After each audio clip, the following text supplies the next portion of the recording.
because when I came home after 8 years, I paroled out to my brother's walk-in closet.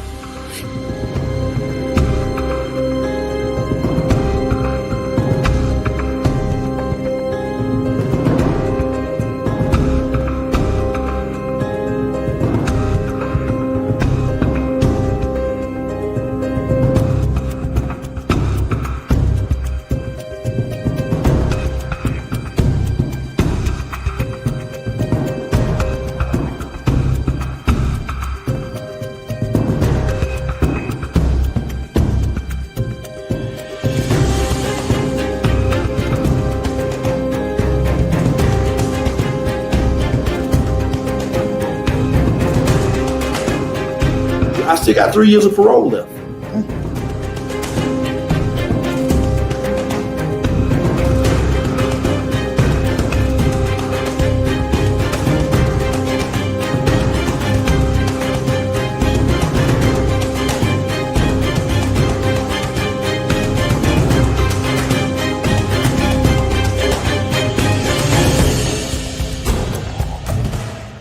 It's Dr. Ruben West. We're here live on the show. We're in Florida, and I'm here with Joshua Paul Hooks. Now, this is going to be a great interview. I'm at an event. There's all these entrepreneurs here, business owners, people that are investors that are looking to invest in business.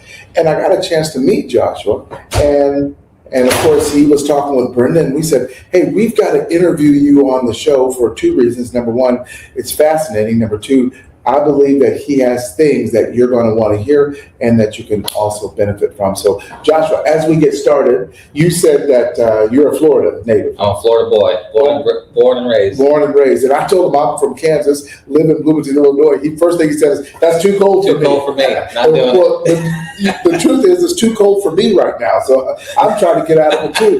But, as we get started, I started to ask you about your businesses, and I said, no, wait a minute, let me just ask you on camera. You're here, it's a conference with all these entrepreneurs, so I figured you had to have a business. Yeah. Tell us a little bit about your business, or your businesses, I say. Sure. So, lifelong entrepreneur, been born and raised as an entrepreneur. My father started the first ever, or the largest growing food service company in the state of Florida. Wow. And sold that to a national company and a national brand, and during that process, he was in there grinding day in and day out. And so I was homeschooled. I spent time, literally behind his desk working on my books and schoolwork, and then I would go out and work in the warehouse and sweep the floors and do all those things. And so I grew up in it. I want to say something that you just said, especially for anybody that's an entrepreneur. Notice that it was a life cycle of the business. Yeah. He started the business, grew the business, and then had an exit strategy and exit out of the business. Yeah. So that's something that we don't always think about as entrepreneurs. What's our exit strategy? Yeah. And so you said you were there, you were learning, you were sweeping the floor, participating. From your father, what do you feel like is one of your greatest lessons that you learned? Greatest lesson is persistence is key, number one, and to show up every day. And I think that's what's got me through. I'm not the smartest guy that's in the room, and 90% of the rooms I'm in, I'm not even close to the smartest guy, but I'm a persistent guy. I get up early and I go every day, and I watch my dad do that and build literally from nothing. He started with nothing and grew to exit a company that was the largest in his industry in the state and to a large national brand. Let me just sum up what he just said. Discipline will get you started. Discipline will get you to the starting line. Yeah. Persistence will get you to the finish line. Absolutely. And so I love that. He said, you got to be persistent. And so as we get going, I don't want you to just listen. I want you to take in the information. And I just want you to take the time to think about what is it that you may be doing or that you want to do or that you have done where you may not have been as persistent or committed as you should have. You don't have to tell us. Just take some notes, because I believe that we can all learn from this interview. So just write that down. What is it that what area of your life would you might want to be more persistent in? And so you're still in the food industry? I am in one of my businesses. So I've one of them. I grew and I came out, we'll get to later about my incarceration, but I came out of incarceration having spent 9 months plus incarcerated. really focusing on the goals that I want to accomplish when I get out, and physically writing them down so that I can cross them off as I accomplish them. I mean, coming out with no driver's license, no vehicle, no place to go, and the people that I harmed, don't want me around anymore, and all those things are weighing on you. I'm a young guy, and you come out with nothing, and so I just start with the little thing. I've got to get the driver's license back so that I can get the job, and it was one thing after another, and I made those check marks, but the check mark didn't stop with those little tasks. It was all the way to, I want to build this business so that then I can exit and sell the business so that then I could do this, because ultimately my goal is to grow the business to be able to be financially stable enough to be able to help others that were where I was. Now, I'm going to ask you a question. That's fantastic. Did you hear what he just said?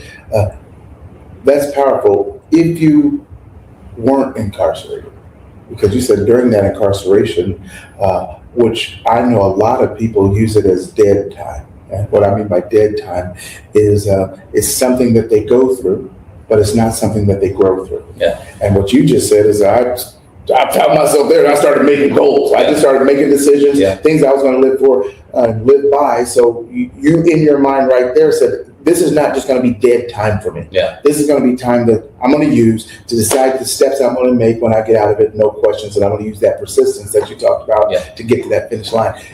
If you hadn't been through that experience, do you think you would have been as focused?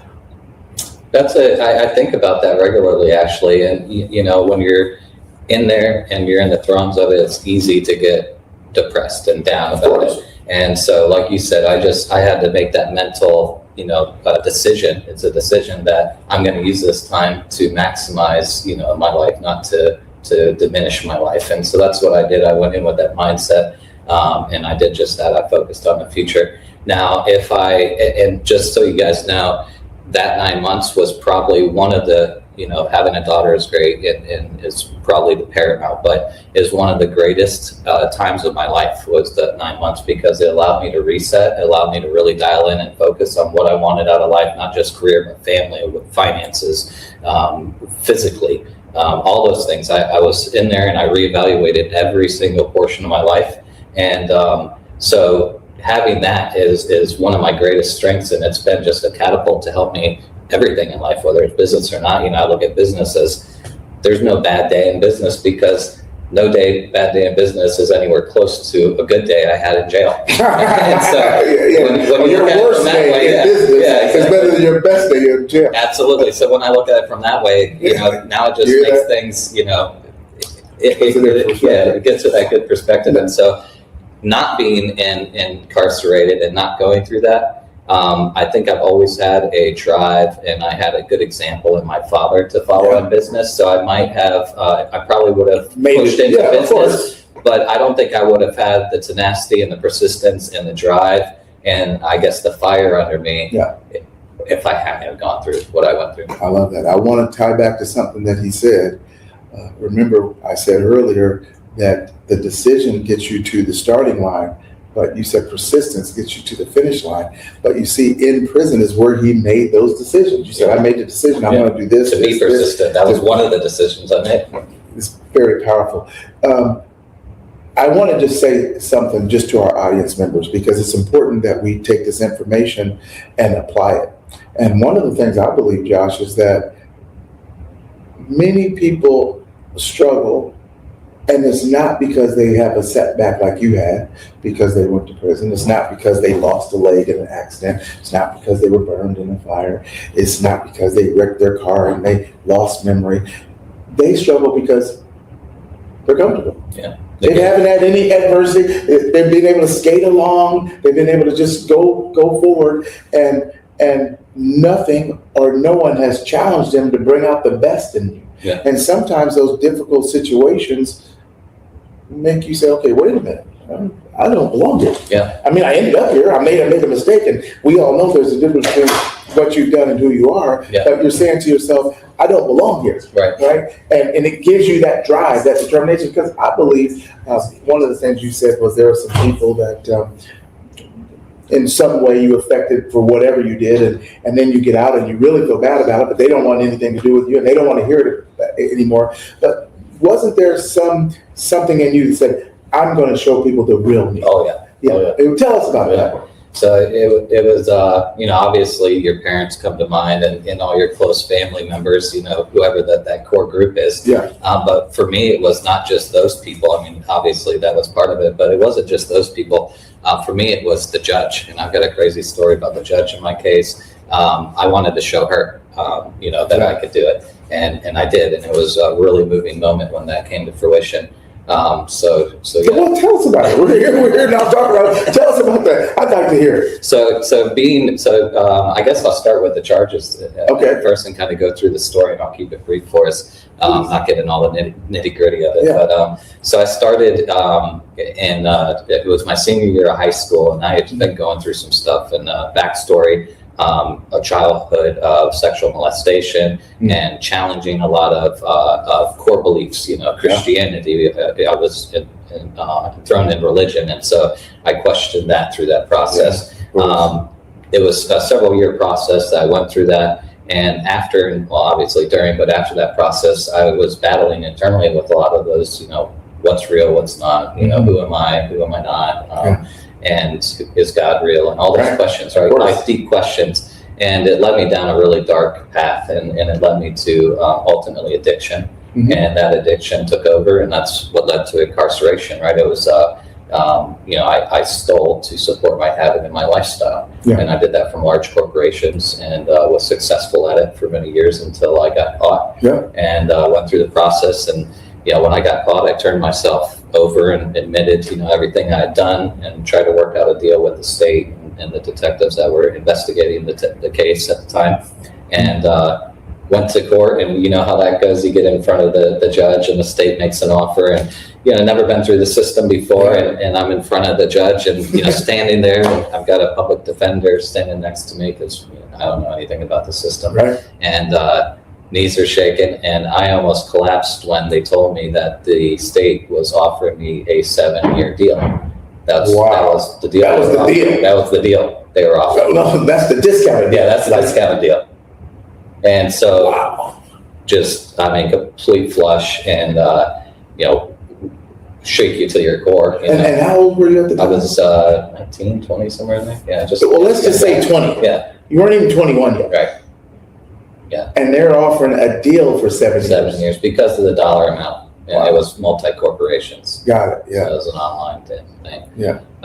So I'm in front of the judge, and that's the offer that's given by the state. And I pled with the judge, is there anything we could do? I'm not going to take it to trial because I've already admitted everything.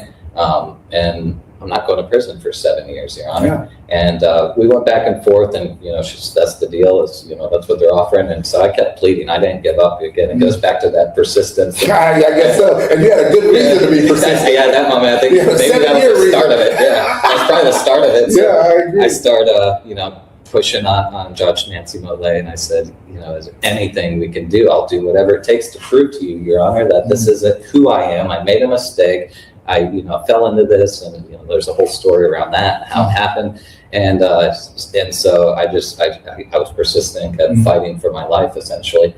And she said, you know what, Joshua, the only thing I could do, and you'd have to give me a really good reason to convince me to, is I can essentially, and I don't remember the caveats of it, but a downward departure, I think is what they call it, where the judge can overrule the state's offer and offer but they rarely do it. Very few and far between, from what I understand. So she says, I'm gonna make you an offer, Joshua. I don't think you're gonna like it, and I don't think you should take it, but I'm gonna make you an offer, right? Yeah. And so she makes me an offer of she'll let me out. I'll do 9 months in. I had already done a few months by that point, and she says, I'll give you 9 months, and then I'll release you on probation. And, that sounds like a great deal. Yeah, let's do it. Where do I sign? Yeah. And she said, but I'm going to put you on probation until you pay back every single dollar that you defrauded from these corporations. And pay your court costs and your supervision costs and all that goes with it. And if you violate that probation one more time, whether it's 2 years that it takes to pay it off or 30 years, if you violate in that time, which is really hard to get through probation without something. And if you come back to me on a violation, I'm going to give you the maximum penalty. So take it or leave it. What do you want to do? And I begged for a little bit more time. This was a Friday. I said, can I come back Monday, Your Honor, and let me just, talk to my family and think about it. So that's what I did. I came back on Monday, and, you're in there, you want out. So I took the deal, and I didn't know if that was going to be a dumb decision or not. But when I decided to take the deal, I had to make other decisions in my life. That was it. That was the line, and that going forward, it was going to be one way and one way only. Straight and narrow. And straight and narrow was the way it was going to be, and I had to do, X, Y, Z to accomplish that, from the little things all the way to the grand things. And so that's what I did. I took the deal. I got out. It took me 7 years. So 7 years I was on probation, but I lived my life. I built my first business in that 7 years. I sold my first business in that 7 years, and that business paid off all $330,000+ in restitution I had to pay in court costs. I paid the last $12,000 to that clerk on, I believe it was 2008, early 2008, and I walked into the judge's courtroom because she told me the day I was sentenced that the day I paid off all the money, she would terminate my probation. So I had my receipt. Wow. Go back in, she's still a judge 7 years later. Walk into her courtroom, she's on the bench, it's 11 in the morning, whatever it was. Yeah. And the bailiff, stops me, what can I help you with? And I said, I have my receipt. Miss Lay told me the day I pay off my court costs that I could come in, she'll terminate my probation. I'm here for that. And he says, it doesn't work that way. You got to call, you got to file a motion and call the judge's assistant, all these things. I said, no. That's not what she said. Told me. She said today to bring it up here, come from upstairs and bring it, and she'll terminate me that day.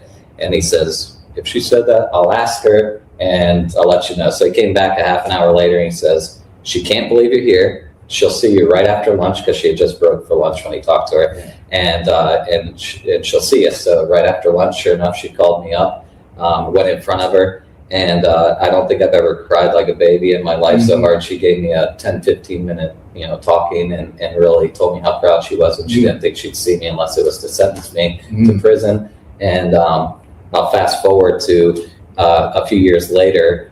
I decided, after exiting my second business, that I was going to do something with my life, because I had some financial, I had a little money set aside after that exit and paying back debts. And I said, I'm going to do something this time that's a passion project, something that I wanted to do. So I started an addiction treatment program. That's fantastic. And the Pacific coast of Nicaragua and Central America, and incredible story there. That's, another whole story. But in that journey, the reason why I bring it up is, as I started that addiction treatment facility, Miss Lay had since retired. I reached out to her, and she became a board member of that. Oh, so the judge that sentenced me became a business partner and board member for that business. And it was an incredible moment. And still to this day, she's a mentor to me. I could call her for anything, and she's there to, coach me, just give me love and advice. And that goes, Josh. Literally, my hair stand up. You can't see it, but when you said that, literally, I could feel it. That's just a perfect example of turning your mess into a methodology to help other people get through it. But I want to say something, because it's so profound. We always say, let your haters be your motivators and things like that, because a lot of people don't believe in you. But one of the things that I say from time to time is, don't just do it to prove the other people wrong. Do it to prove the people that believed in you and gave you a chance. Prove them right. Yeah, exactly. And when you walk into that room, by the way, you served the 7 years they were offering you, just on probation and not in jail. Think about that. I got it. When you said it, I said, man, that was actually 7 years. You served the 7 years on probation and you freed yourself. But when you walked in that day, because she had a decision to make when she was sentencing you. And it's most judges, when you're going to be sentenced, they have a PSI officer, pre-sentencing investigation officer, look at your background, look at your crime, and they give a recommendation to the judge. And typically the judge always goes along with it. Exactly. Because they didn't have time to do all the research and stuff, and especially with the prosecutors, they're kind of on the same side, really. Yeah. And so usually when they say, this is what we're doing, and we're going to knock it down, we're giving them this discounted time, that's really what it is. They don't. So she really went out on a limb. She did. For you. Yeah. And so when you walked in that day, you not only showed her who you were, but you showed her to believe in yourself. Yeah. That every once in a while you get an inkling to go against the grain, to go against what's normal, to do something out of the ordinary, and it's okay. One of the things you said before you got in that trouble is you said, I was really mixed up. I was in a dark place and I was really questioning God and religion.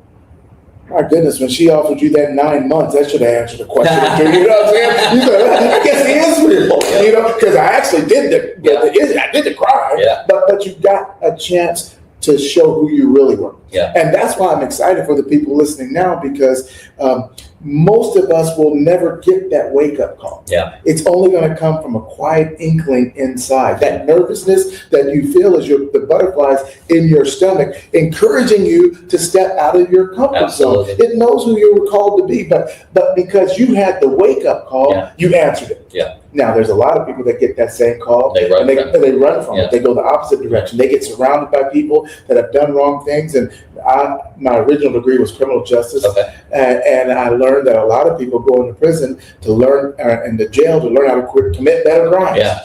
Well, I think a lot of that is they feel unworthy. Once they do the first one, they feel like by society that they can't get a job. They have no opportunity. They're not going to get whatever the case may be. I'm a deadbeat now because this one mistake I made, right? And so they fall into that and they go down that road, and it's sad. You're so right, Josh. And you know, I've gotten a chance to speak at a few prisons from time to time. Yeah. And one of the things I told them is that we've all done stuff wrong at various levels and different things, but there's no one that's lived a perfect life. And if every person that had ever had a drink that drove were stopped, we'd all be. It would just be ridiculous. You know what I'm saying? Like, everybody has done things that could be called into question, but they just, for whatever reason, didn't get caught, or they got let off the hook, or the circumstances worked out in their favor. And so I always say there's a difference between what we do and who we are, because at any given moment, we could all do something wrong. And then, let me tell you this, Josh, and this is for anybody listening. I worked in surgery, and I still do from time to time. And I assist various surgeons, heart surgery, neurosurgery, you name it. But what I can tell you is that when they bring a patient in, they have them sign a consent. And they'll consent to the procedure, consent to being treated if it's a female, consent to a pregnancy test. They have to sign a consent. But they will never, listen to this, important, you listen, they will never let them sign a consent after they've given them the drugs. Because they say at that point, you're not really in your right mind. You can't have the full capabilities of your faculties. And I'm only bringing it back to you that if you were on drugs, which you were, even though you say, I made the decision, you made the decision impaired, and it wouldn't hold up if you were going into surgery or doing anything else with your life. You couldn't go into the military drunk, signing, saying you're going to join. They wouldn't let you because they know at that moment you're not in the full capabilities of your faculties. And I would suggest that when you got on drugs, not that you wanted to or you didn't want to, because what I've learned is that most people who are on drugs are on there for a reason. There's a story behind it. There's something that they've been through that most of us can't understand. There's some internal turmoil that they're dealing with, like you said, and it's a coping mechanism. There's physical pain. There's mental pain. And when you're physically in pain, they'll even give you drugs. They say, hey, take this hydrocodone, take this ibuprofen. Like, there's things for you. But when you're in mental pain, there's no one to go to and say, hey, I'm in mental pain. What? Don't go. I mean, it's not going to quick. Nobody asked you. Right. And so in that regard, you find a way to self-medicate. And it's so common. It's very common. And a lot of it's alcohol. A lot of it's alcohol. So I just commend you for not only going through, but growing through. And then being willing to come tell people, because there's people out there right now that are struggling. And this is what I want you to do. If there's someone out there right now that may happen to be on drugs because of something in their past, what suggestion could you give them to help them avoid what you had to walk through? Well, I mean, it's easy to say stop, but that's just not the reality of it, right? And so if you are conscious enough to understand you have a problem, which most drug users are, and you want to fix that problem, then reach out. There's people out there that want to help. There's so many people. I mean, that's why we're here, right? And so reach out, look for that help. You know, I always say that if you can't be honest, you can't be helped. Yeah. And that doesn't matter. It's not about drugs. It's any situation. If I had a pain in my side and I went to the doctor and said, well, how, what brings you in today? Oh, nothing, doc, just a checkup. Then he's going to take my blood pressure, height, weight, pulse, hearing, eyes, and send you out the door. Because I wasn't honest. But through that honesty, he said, oh, you're dealing with what? Okay, now let me check you for that. Right. And so if you're dealing with a situation like that, I just want to encourage you, go to a professional.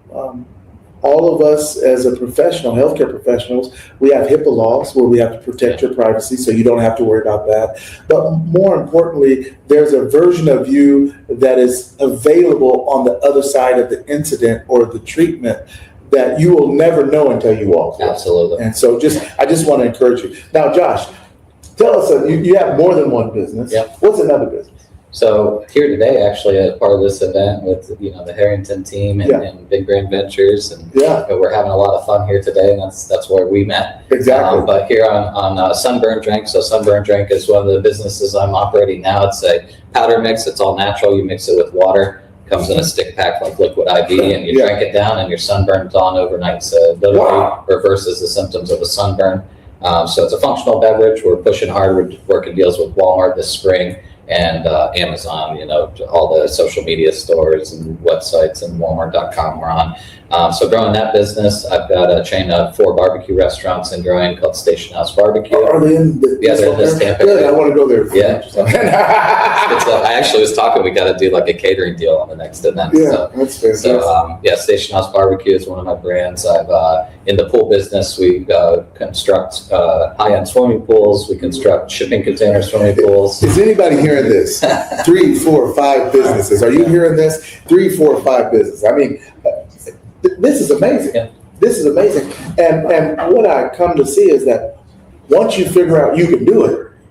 I was just going to get to that. So once you kind of figure out that formula, and there's no magic. It's not like a magic formula. It's a process, a methodical process. And I worked that out, again, through persistency. I made tons of mistakes and lost money. And, I ate ham sandwiches forever and ate ramen noodles, after jail for years to be able, one, to pay off those costs and live below my means. I didn't come out and go buy a brand new car. First, I drove a beater, and I did what I had to do to get off that paper. And, going back to the businesses, having those businesses, you learn kind of the process. And once you do one, you can implement those practices into almost any business in any field, right? And so what I started doing is leveraging those techniques in other people's businesses. So I would meet people through conferences like this and just out networking that were starting their own businesses, right? And I said, well, I know how to do it. Let me give you some tips. And that turned into a consulting business, which is my primary business. So I own equity in many, I probably have 6 or 7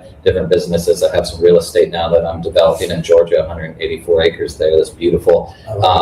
But the core business, and what really motivates me and drives me to this day today, is that I help young entrepreneurs, well, they don't have to be young, any entrepreneur, but they're early stage entrepreneurs that need just a little bit of guidance and coaching to get their business to profitability. And that's what I do now, and I absolutely love it. And I love working with people that have a past that have gone through something, because usually they make the best entrepreneurs. When you look back and you look at the data, it's the C students that are the entrepreneurs. It's the kids that dropped out of high school.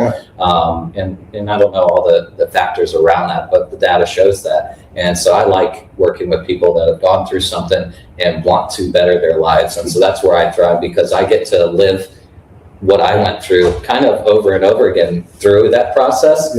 And it's in a way, it's its own addiction for me, right? Maybe I didn't beat addiction. Maybe I just transferred the addiction. And it's very, listen to what he said. When they're talking about habit, they say it's not a matter of breaking the habit, it's replacing the habit. So if you want to quit smoking, start chewing gum. If you want to do that. So I agree. Maybe you said I traded this addiction for the addiction to help someone get to the next level. Now, I got what you said when you said young entrepreneurs. You weren't talking about the age of the person, you're talking about the age of the business. Yeah, exactly. So maybe there's someone that would hear this and they're in that stage. Would that be somebody you'd like to talk to or interview? Yeah, absolutely. I'm always open to that.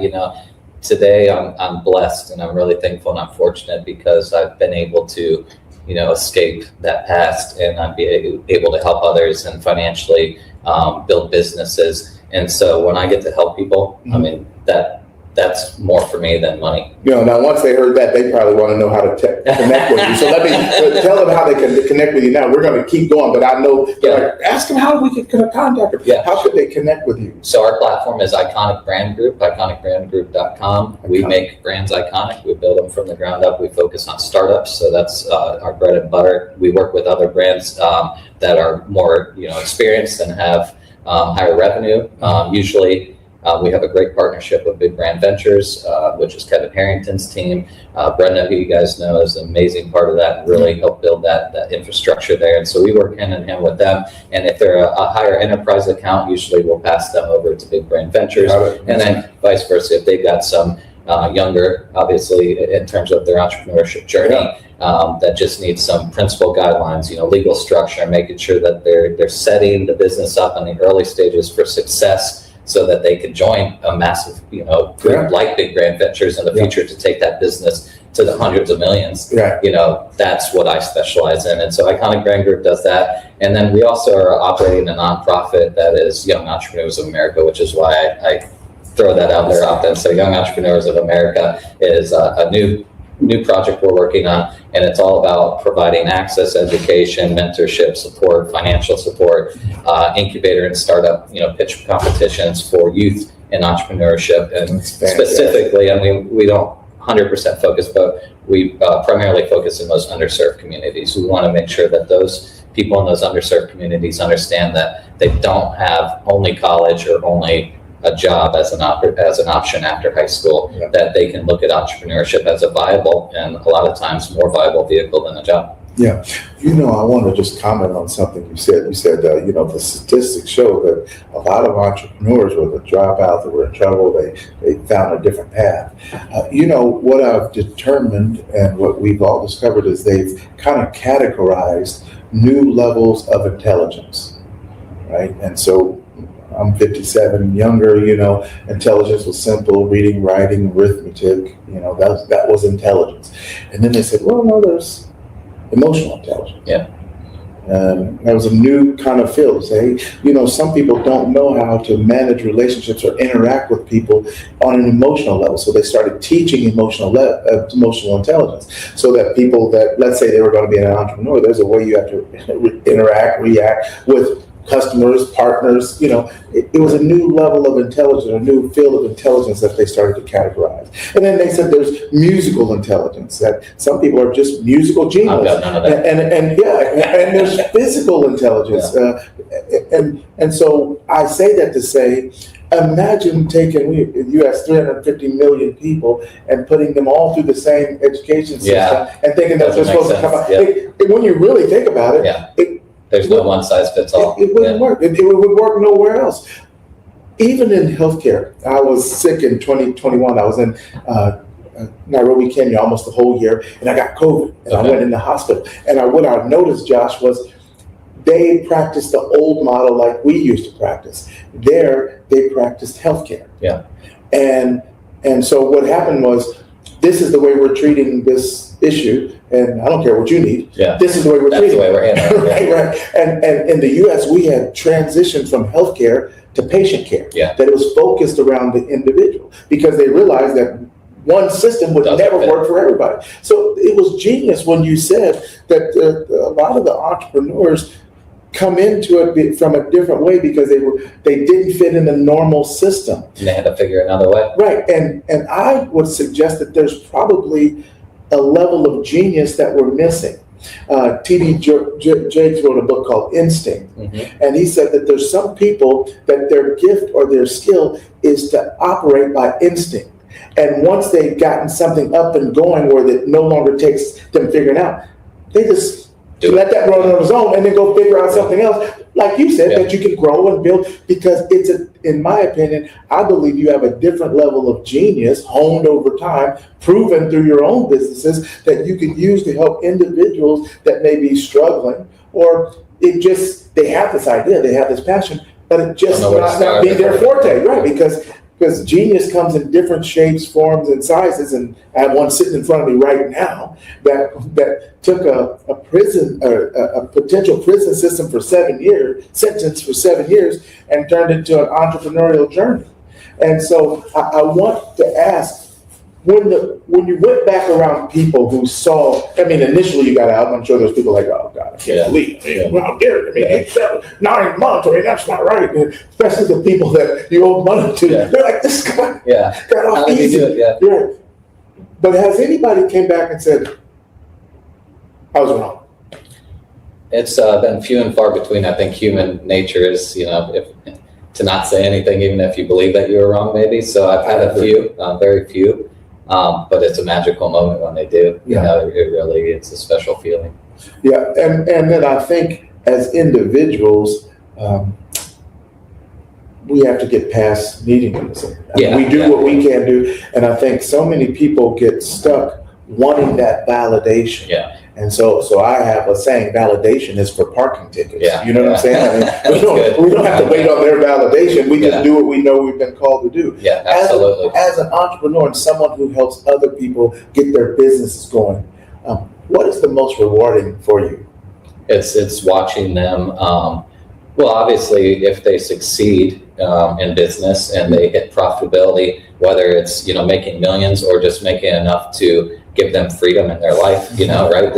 And both of those are great, And so that's one. But to me, it's watching them go through the process and having those little tiny moments throughout that process of aha, and I get a little pride back. They get a little pride back. You could see it kind of like incrementally, even if they're not profitable, just going through that. I think Tony Robbins, if I'm not mistaken, says true happiness is progress. Mm-hmm. And I really believe that to my core. I think that if you were to ask me what is happiness, I think it is progress. And it could be little progress. It could be, just not being or being sober one more day is progress, right? Yeah. And so it could be as little as that, which is major. I don't want to say that's little, or getting that driver's license back, or getting off probation, or starting the first business and getting your first account. And so watching those moments happen in real time, one, it brings me just tremendous joy because I'm almost reliving what I went through and that euphoric high of that. But then I get to see it in their eyes and watch their lives change radically, and their family around them, and it's really cool to see, because it transpires to all parts of their life. It's not just the business side. I work with them in the business, but I get to watch the rest of their life, grow. They have babies, they get married, all these life things happen that wouldn't have happened if they had kept on the same path that they were on. It's fantastic. You guys hear that? One of the things I thought was profound that you just said, true happiness being the progress, is that we oftentimes measure where we're at to where we want to be. Yeah. As opposed to measuring where we at to how far we've come. Yeah. So if you're measuring it against where you want to be, you're always going to be not satisfied, because even when you get where you want to be, you're going to find another place that you want to be. Whereas if you stop and think, come from all the way back there. I'm not who I used to be, and I'm still on the way. And so we get a chance to celebrate those moments of progress as we continue to make additional progress. And so I thought that was profound, because when you got out after 9 months, it was step by step. Yeah, it was nothing. I didn't even know where I was going to say that. You know what I'm saying? And so now to look, even if there's other places you want to go, every day you can look back and say, and I'm happy I ain't there. Yeah, absolutely. This is the definition of happiness, and you can see it real time. Sure. For someone out there who is starting this entrepreneur journey, and they have a product, they have a service, they have an idea, and they haven't really taken the steps to implement it, but they know they want to. What would you suggest that they do first off?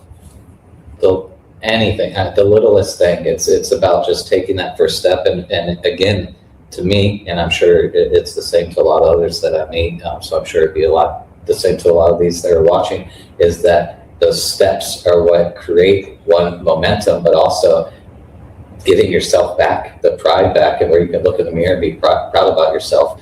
And so it's just one step at a time, just taking that first step, the littlest step, it doesn't matter. But that progress is what ultimately generates the happiness in life. Yeah. And that's what it is. You just have to take the first step. If you don't know what that first step is, reach out to somebody. A lot of times that's what it is. It's like, I have this idea, I don't have any money, and I don't know what to do. Today, in today's age, there's so many tools available to us that we can fast track and accomplish things if you just apply yourself. You don't have to have money. I didn't have any money. I mean, I came out with nothing. And I didn't have, somebody to go borrow money from to start my first business. I mean, I worked in a job in order to start the business and live below my means. And one thing at a time until I landed my first investor. And that, gave me the chance to fly. And since then, it's been great. But it's just taking that step. And if you don't know what the step is, look for somebody to direct you. I love it. Look, what I just got out of what you said is that it's not money that stops most people. It's the belief that they need the money. Yeah, that's so huge. Since they believe That's they need huge. the money, they don't do anything because I don't have money. And what you're saying is, don't focus on the last step. What is the next step you could take right now to move one step closer? Or to even go get the money. I mean, there's people out there that want to help and that are looking for ideas and ventures to invest into. I do it. And so it's, I'm always looking at opportunities that come across my desk. I had a friend in Nairobi, Kenya, and he wrote this book. It was called Homeless Money. Mm-hmm. And he said that there's all this money out there looking for a home and is looking for the next great idea, the next great entrepreneur. So true. And if you put it out there and put it forward, there may be some of that money that finds a home with you. Yeah, there's money here today. right here. Right here. I'm reaching in your pocket right now. Oh, no. there is money here today. There is and these events happen all over the country. They happen all the time. Get in with Brenda and her group. She'll plug you in. If you're looking for that, she knows people to connect you with, to get you in the circle, get you in the room where there is money that is looking for opportunity. And you can take the steps today to put together the framework to get that money, to build your opportunity and your idea, and it's there. Exactly. Well, I just really enjoy this conversation. I'm intrigued. And I want to say two things. Number one, I appreciate your transparency. Sure. There's so many people that are where they are, and they never reveal the backstory. I always say that champions are known for their triumphs, but they were developed by their trials. Yeah. But if you don't know their trials, then you think that they had it all handed to them, silver platter. Yeah. I'm reminded of a guy who was in prison. He had killed a guy. And he shot him, and he did his time in prison. But now when he got out, he had to figure out something. Yeah. And he's older, a lot older than we are. So at that time, he was saying that nobody really wanted to hire him or give him a chance, and people thought hey, that's it for you. And he said that I got to go with what I know. In prison, I got in a lot of fights, unfortunately, and I maybe arranged a couple of time or two. But I know this, and in the end, I want to live the American dream. Sure. As a matter of fact, I'm just going to go with what I know to see if I can live the American dream. And this gentleman lived the American dream, making hundreds of millions of dollars. And he said, you can only do this in America. Yeah. That's his slogan, only in America. And his name is Don King. He was a prisoner, killed a guy, felon, shot him, and got out of prison and said, I know fighting, I arrange fights in prison, and I'm going to arrange fights outside of prison. And that's why every time you would see him, he'd have that little American flag and say, only in America. Because he said, because I could go from being a felon, locked up, arranging fights in prison, to getting out and arranging $1 million fights outside and getting paid. And what he didn't do was say, well, I made that mistake. I shot that guy. I'm just going to go sit under a rock. Yeah. He really turned his life around, and he changed his mindset. The last thing I want to ask you is, oftentimes as entrepreneurs or people who have changed their life, they have been inspired by some book, some show, something. And I would like for you to suggest to our audience members, if there was a book you read that really impacted you, or a show that you watched that really impacted you, or a song that you like? What is one thing of inspiration that you can share with the audience members that they can go pick up today, listen to today, watch today, that you felt like really gave you some great momentum? Sure. So books, Rich Dad, Poor Dad, I loved, and there's a lot of books out there. And what I want to say about books, guys, is that you don't have to go buy the book and sit down in a quiet place and read the book and absorb it. There's so much technology out there where you can just download it and listen to it while you're driving, listen to it in the shower, while you're getting ready every morning, put it on for 20 minutes and listen to those books. But books are very important.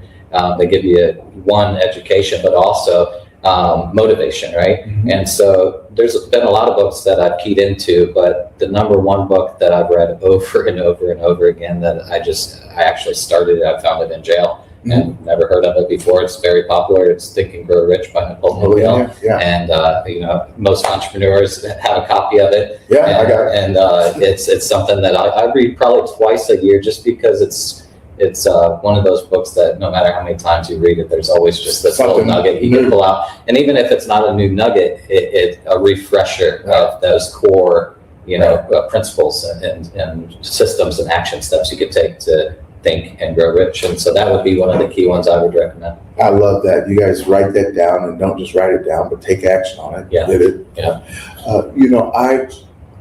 I take it as the 1,000 push-up principle, right? So there's a benefit that you can get from doing 1,000 push-ups, let's just say. Sure.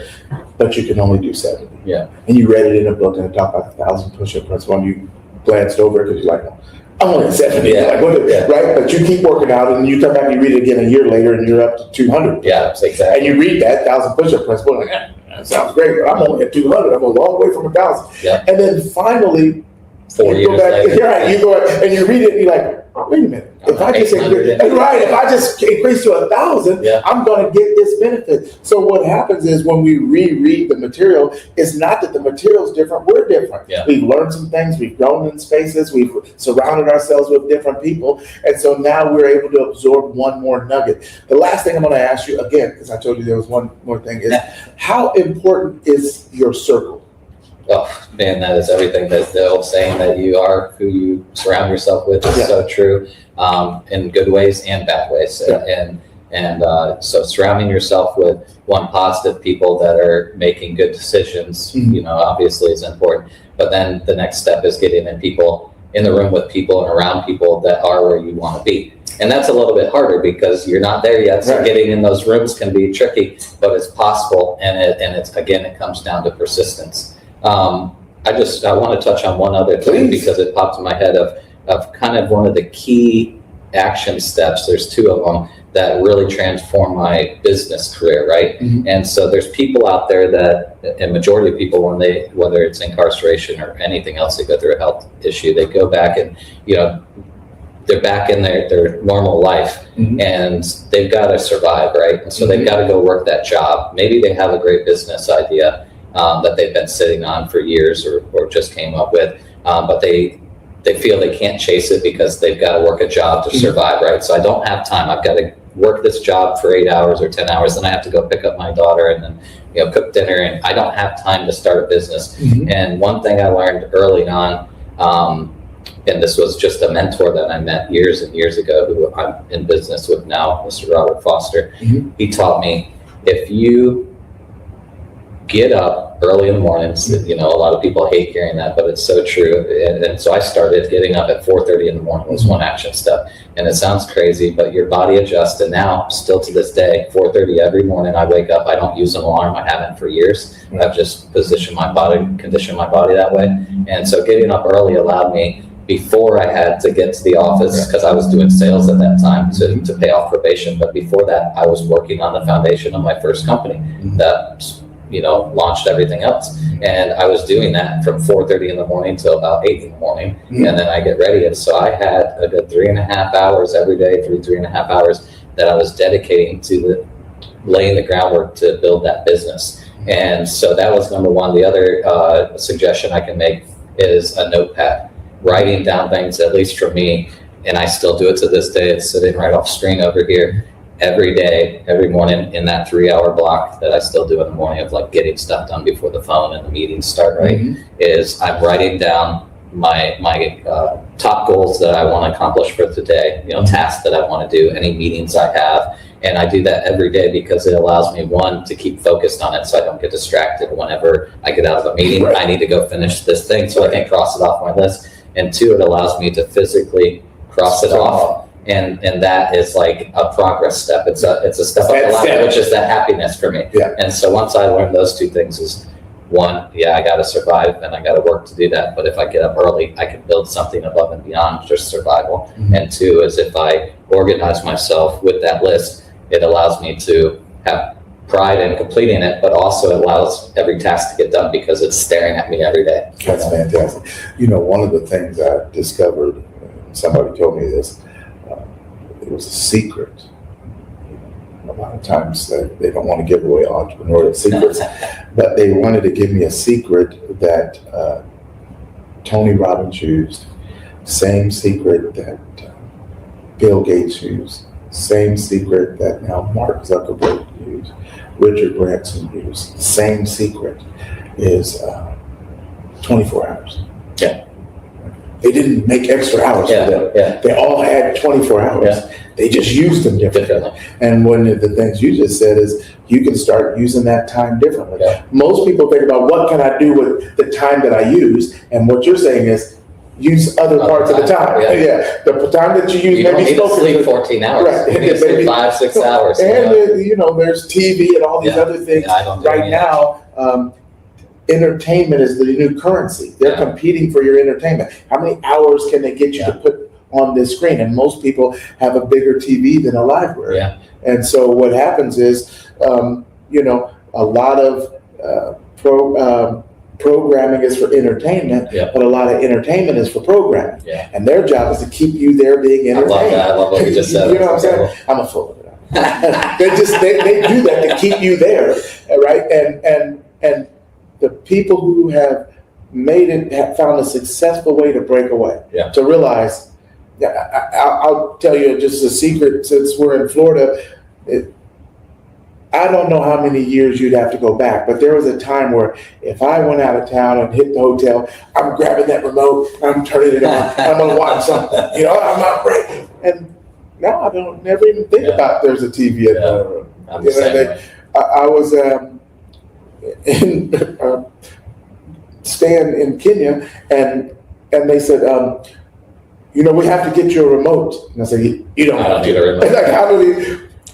I wouldn't even look for it. Yeah. And even if you got it, I don't even watch it when I'm back home. Yeah. And everybody's speaking English. Yeah, exactly. Now, here they're speaking English, that's Swahili. So I already know I'm not going to watch it. So you can certainly leave it over there. Josh, and it's been amazing talking to you. And I got to commend you just for your transparency, just for the nuggets that you've given to the people. I love the concept of the decision. Starting, you made that decision in prison that you were going to start doing these things, but it was the persistence that got you to the finish line. Absolutely. And now you've turned it full circle, that you've turned your mess into a methodology that you use to help other entrepreneurs getting started. I think that's the circle of life. Absolutely. I think that it was a Lion King that had the song, the circle of life. Yes. And I think it's, you start, you make some waves, you make some progress, but then you come back around to helping other people start. That's my passion. That's what it's all about. That's what Brenda's passion is. I watch what she's done in her organization. So it's incredible. So I'm proud to be part of it. Two things I want to ask you. You have the sunburn drink. Yep. Where can they get that drink? All over. We're sunburndrink.com, Amazon, Walmart.com, retailers. Yeah. And I'm going to be honest with you, I'm not much of a sun person, so I probably won't get the sunburn drink, but if you guys need that, make sure you get the sunburn drink. Now, you did say you had 4 barbecue restaurants. Yeah, we've got a barbecue restaurant. I'm definitely a barbecue person. So I'll be able to report back to you on how good the barbecue was. You guys get the sunburn drink, and make sure you let me know how that worked for you. But absolutely. Let's see about getting some barbecue. Absolutely. Hey, we won 2nd place. Good Morning America National Barbecue Competition. I want to vote you TV. First place. I'm going to vote you first place once I taste this barbecue. You got to taste it. You guys, thank you. It's the BTBY from Felon the Fabulous. It's Dr. Ruben West here with Josh, multiple business owners. He's making a difference in people's lives. Thank you for tuning in. Thanks, guys. Hi, I'm Kevin Harrington. I'm an original shark from the hit TV show Shark Tank, and I've got something really cool to share with you today. It's called the Sunburn Drink, and it's a total game changer if you spend any time at all in the sun. Now, I've been using it myself out on the golf course, and I can tell you it's made a real difference because Sunburn Drink is an all-natural powder mix packed with over 20 vitamins, collagen, aloe, and other skin-loving nutrients that help support healthy skin after sun exposure. Now, unlike sticky creams or sprays, this works from within, and I just mix it into my water and I'm good to go. It's simple, it's a refreshing way to support my skin after a long day in the sun. And here's the best part. You can try it for free. Just head to sunburndrink.com, go to the products page, and grab your free sample while supplies last. You've got nothing to lose and healthy sun-kissed skin to gain. Give it a shot. Your skin is going to thank you.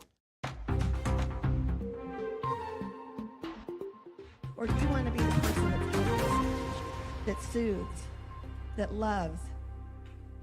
Because you can still stand tall and be as big as you want to be when you are this person.